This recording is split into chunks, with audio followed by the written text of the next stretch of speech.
जे महाकाल भावांनो भावांनो, आज आपल्याला काहीच कामधाम नाही माहिती आहे का तुम्हाला. मग काय फायनली तुमचा भाऊ सकाळी सकाळी उठला आणि डायरेक्ट व्हाईट शर्ट बीट शर्ट घालून बिलून एकदम टाप टीप मग रेडी झाला.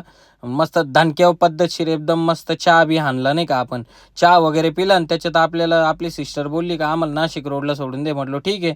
मग काय सिस्टरनं आपली तीर्थ मस्त आपल्या बसंती बसवली, छोट्या बसंती आणि तुमच्या भावानी मस्त सिंगमवानी मस्त गॉगल बिगल एकदम दणक्यावर लावला नाही का.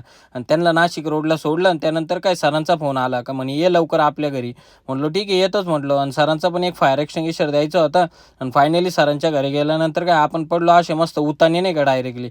म्हटलं मस्त कसं आहे जरा कंबर बिंबर वाकडे तिकडे केलं पाहिजे. त्याच्यात आला कटिंगवाल्याचा फोन. कटिंगवाल्या मला बोलला की ये म्हणे बाबा काय लय दिवस झाला भेटायलाच नाही आला असं तसं येते. म्हटलं ठीक आहे बाबा आलो म्हटलं येतोच नाही का. आणि भावांनो कटिंग पण लय तगडी करतो बरं का आपला भाऊ, एक नंबर दणकेशीर एकदम पद्धतशीर, नाद नाही करायचा भाऊचा. आणि त्याच्यात घरी गेल्यानंतर काय एक लहान पोरगा आला. त्याला म्हटलं दाखव रे म्हटलं बाबा तुझी सायकल कशी चालते नाही का. लहानपणी तर आम्ही तर चालवली नाही एवढी छोटी सायकल, पण आता मोठ्यापणी चालवतो. तुमचा भाऊ असा स्टंट बिंट एकदम दणक्यावर मारत होता. डायरेक्ट पांढऱ्याच्या गाडीवर सायकल. हां नाद नाद नाही करायचा, नाद डायरेक्ट दणक्या विषय आपल्याकडे नाही का. आणि त्याच्यात दुसरे सिस्टर मला म्हणे का चला आता आम्हाला सोडून दे स्टेशनला. म्हटलं ठीक आहे देतो सोडून. आता काय म्हटलं रक्षाबंधन वगैरे पण होऊन गेलेली. म्हटलं आता तू जाय तुझ्या त्या घरी जे हरी आहे का नाही, कारण तू पण तुझे कामधंदे कर आम्ही आमचे कामधंदे करतो. तू आली सुट्टी काढून, आम्हाला तर काय सुट्ट्या बिट्ट्या नव्हती. आणि त्याच्यात गाऊ होती आणि आपली सिस्टर पण होती आणि गोलू पण होती नाही का. मस्त मजेशीर दानक्यावर ट्रेनची पण मजा घेत होते. त्यांना म्हटलं त्याच्यात आला आपल्याकडे गोल्या. गोल्या म्हणे मी घरी आलेलो. गोल्याला आम्ही डायरेक्ट बोलून घेतलं. म्हटलं चिंट्या लवकर ये इकडे स्टेशनला. म्हणजे ठीक आहे. मग काय स्टेशनवर भावनो डायरेक्ट दणकेशीर पद्धतशीर रक्षाबंधन तयार केली नाही का आम्ही.